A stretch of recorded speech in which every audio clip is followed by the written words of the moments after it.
What's up guys, my name's Ash and welcome back to a brand new video on the channel. In today's video guys, we're going to be talking about why the new update for FIFA 23 changes nothing. Or at least it changes very little, and most people are not really going to have much of an experience change in FIFA 23. And let me just say, I quite enjoy FIFA 23 with the foundation of its gameplay. I think it's the best it's been in a long time, but it still has a lot of flaws which make it a bad game, let's be honest. So if we take the perspective of before the live tuning update, let's think of the issues. Constant press was a big issue because it requires no skill, every player is marked, and it's impossible to play through it most of the time. Drop back is also too good. People can just sit back and let the AI defend for them. Finishing also has a crazy imbalance where shots inside the box are not a guarantee to go in, but if you bang a Trivela from 30 yards, you can almost guarantee that you score a goal. And obviously the biggest issue of all is the inconsistent gameplay. It doesn't matter what gameplay changes you make to FIFA, it doesn't matter how good the game is, if the game is inconsistent, it is automatically a terrible game because, again, it's different every time you play it. And no, not different in a good way, as in variety, as in when it's bad gameplay, it is literally the worst thing you will ever play. But when the game feels good, you really don't complain. It's honestly quite fun. So let's look at the changes that EA made to FIFA 23 with the new live tuning update, and I'm going to give you my opinion on why I don't think it's changed the game that much or in the way that it needs to.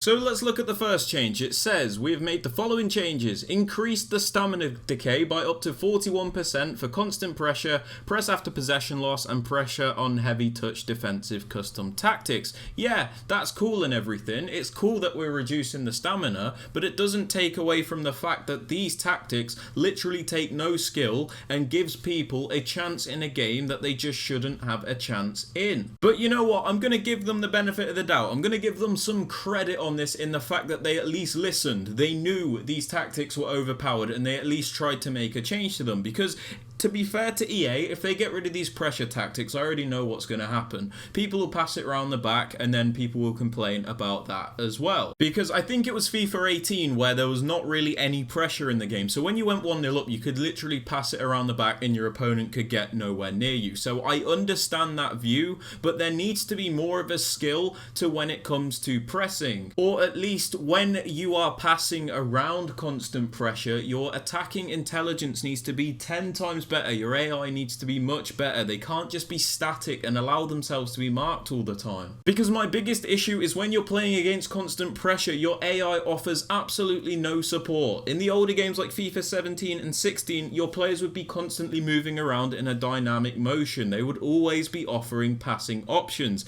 In FIFA 23, when someone turns on constant pressure, your players literally just stand there and allow themselves to be marked, so you have nowhere to go. And this is the problem. This is why it's overpowered. You cannot do anything against it. And let me also say, it's all well and good having more of a stamina impact when you're using these tactics, but let's be real, most people use constant pressure in the last 10 minutes of a game while they're trying to grab a goal. You can still flick it on, grab a goal and turn it off again. That problem is still there. The tactic itself is just way too overpowered. And not to mention, let's say somebody did keep it on, with the way pace and players work in FIFA 23, stamina doesn't even seem to make that much of a difference in my eyes. So honestly, you don't really get punished for using constant pressure anyway, especially with the fact you can use like 5 substitutes nowadays and you can just substitute half your team anyway. So, you know, what's really the punishment?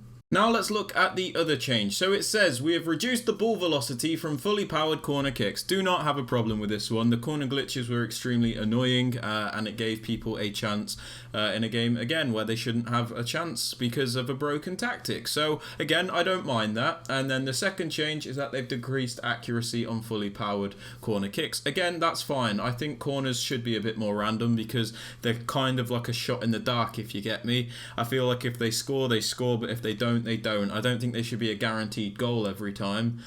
So again, I think these changes are okay, but it doesn't really change anything, does it? The game's still bad in that sense. But yeah, they're the changes that EA made in the live tuning update, and they're not actually a proper title update, these tuning updates. They're just these things that EA can change without having to release an update file for people to download. And I just want to like clarify that I don't think these changes are necessarily like bad. It's good that they're at least nerfing stamina and things like that. It's good that they've changed the corner kicks so people can't just glitch them in every time. But in the scheme of things, it doesn't really change anything in FIFA 23. I'll be honest. People can still flick on the pressure tactics and cheese their way into a win when they shouldn't, because the actual tactic itself is overpowered. People can not move when they're being pressed like that, and I would accept it. You know what? I would completely accept it if people were doing this pressure themselves, but they're not. It's the game that does it for them. And the worst part about it, as I've said many times, is the fact that your players, when they're being pressed, stop working. They don't move in the right ways. They stop making these runs.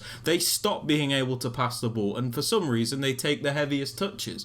Why should somebody be able to put on a tactic that stops me being able to play how I want to play? Do you get what I'm saying? You know, this update doesn't do anything for through balls. The fact that they are completely overpowered, whether people want to admit it or not. The fact that shooting is ridiculously inconsistent in the sense like my player will side foot the shot sometimes when I haven't told him to. And I'm going to throw it out there again in case you didn't catch it, but literally no change will ever fix the inconsistent gameplay. It will not. They can add all the mechanics, all the features, all the hypermotion they want. If the game is still inconsistent, it's still bad. It's like covering a shit with gold. This is the best way I can describe it. The gold's great, it makes it look good, but the shit is still shit. Do you get what I mean? But I'm being deadly serious when I say this. Sometimes when I play in the early hours of the morning, I wish I could just sit on that game for hours because it just feels good. Everything works. My passes are nice and crisp. My players make nice touches. I'm able to do nice plays, and you can tell the opponent is in the same boat because of the way their players move.